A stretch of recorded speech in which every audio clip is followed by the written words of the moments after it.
Hong Kong is one of the most affluent cities in the world, but beneath its shiny facade, people like Deng Mei-ling and her 15-year-old son Roy live in this tiny room with no window or air conditioning, paying $340 a month for 5.5 square meters. The city's leader, John Lee, wants to pass a new law ensuring spaces like this are at least 8 square meters, have a toilet and window.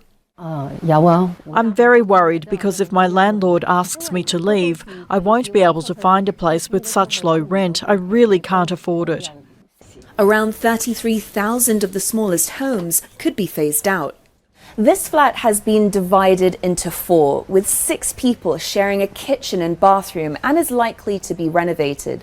The government says it wants to target the smallest of subdivided flats, but tenants fear that may push up the price of rents, making the lives of people living here even worse.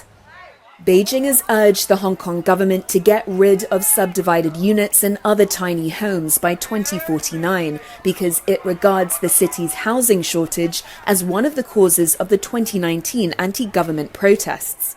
If you want to completely eradicate these subdivided units, it's almost mission impossible because it's a market function.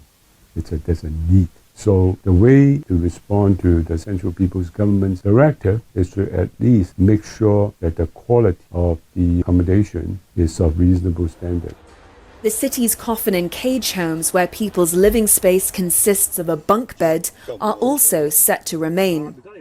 Social workers say without protections and a resettlement policy, those affected would be forced to move to even cheaper accommodation like this, or even onto the streets. We talked to the landlord or the principal tenants. They said they will raise the rent. The government says it's stepping up building more public housing to deal with a shortage of affordable accommodation, with 50,000 units to come online by 2027.